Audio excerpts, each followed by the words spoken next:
আসসালামু আলাইকুম ওয়া রাহমাতুল্লাহি ওয়া বারাকাতুহু। আলহামদুলিল্লাহ নাহমাদুহু ওয়া নুসাল্লি আলা রাসূলিহিল কারীম, আম্মা বা'দ। দেশ এবং দেশের বাইরে যে যেখান থেকে শুনছেন সকলকে জানাচ্ছি আল হিদায়া পরিবারের পক্ষ থেকে আন্তরিক শুভেচ্ছা ও অভিনন্দন।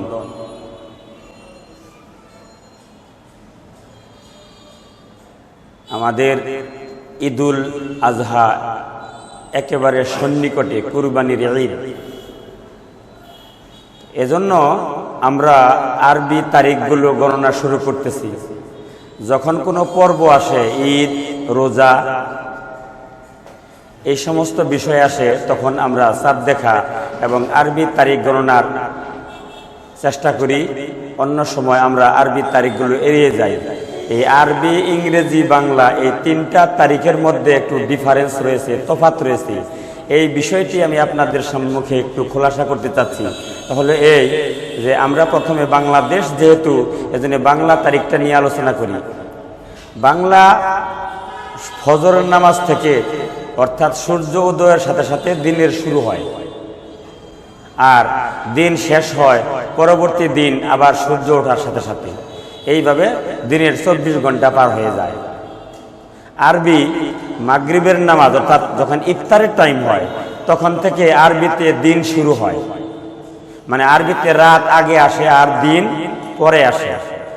অতএব মাগরিবের আজান থেকে রাত শুরু হয় এবং পরবর্তী দিন মাগরিব পর্যন্ত, সূর্যাস্ত পর্যন্ত কি আসে, এইভাবে একটা পূর্ণাঙ্গ দিন হয়। আর ইংরেজিতে হলো রাত্রি 12টা 1 শুরু হয় দিন এবং পরবর্তী দিন রাত্রি 12টা পর্যন্ত। তো এই যে এইভাবে আমাদের টাইমগুলো মেনটেন হয়।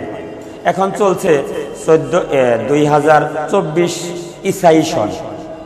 এটাকে কেউ কেউ বলে খ্রিস্টাব্দ, কেউ বলে খ্রিস্ট, কেউ বলে ইংরেজি সন। এই বিষয়টি একটু খোলাসা করতে চাচ্ছি।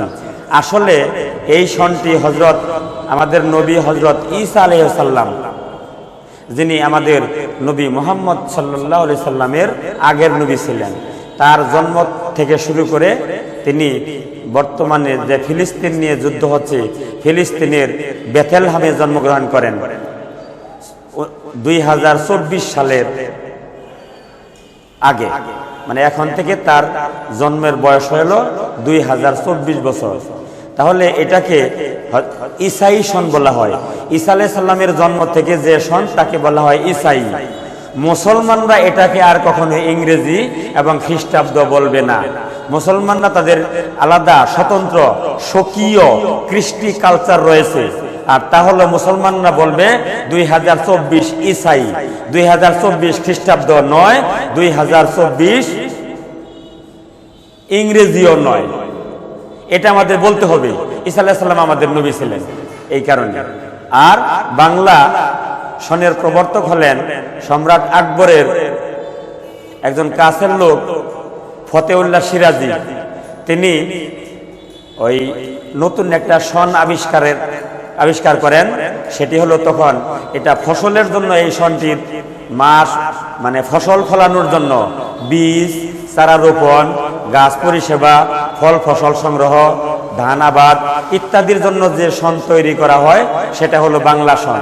এটা ফসলি সন, পরবর্তীতে বাংলা সন হিসাবে স্বীকৃতি পেয়েছে।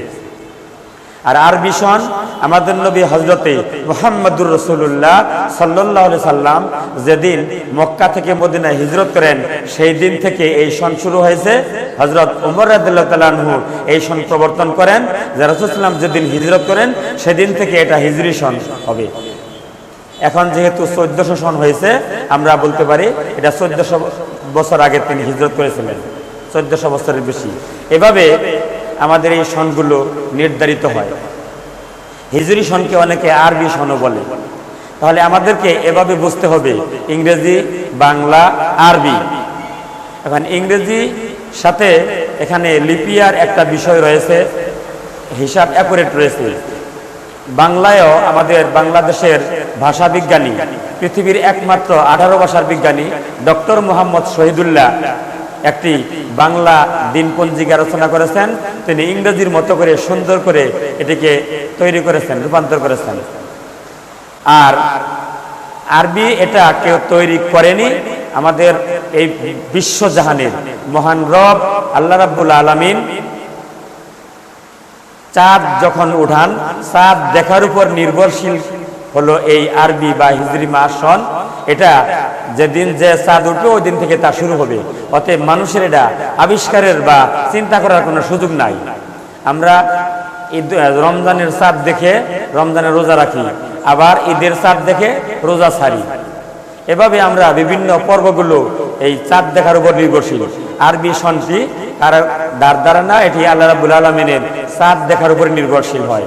এভাবে আমাদেরকে আরবি, বাংলা, ইংরেজি এই সনগুলো গণনা করতে হবে। আমরা বাংলাদেশের মানুষ, মুসলমান, অনেক পর্ব রয়েছে, ইবাদত রয়েছে আরবির সাথে, এজন্য আমাদের আরবিটা জানতেই হয়। আর আমরা দেশীয় হিসাব নিকাশ, ফল ফসলের জন্য বাংলা সন জানতে হয়।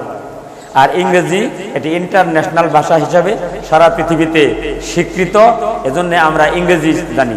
এভাবে আমাদের তিনটি সনই একে অপরের সাথে জড়িত। এই তিনটি সনেরই হিসাব নিকাশ আমাদের ভালো করে বোধগম্য করতে হবে, আমাদের জানতে হবে এবং আমাদের পরবর্তী প্রজন্মকে জানাতে হবে।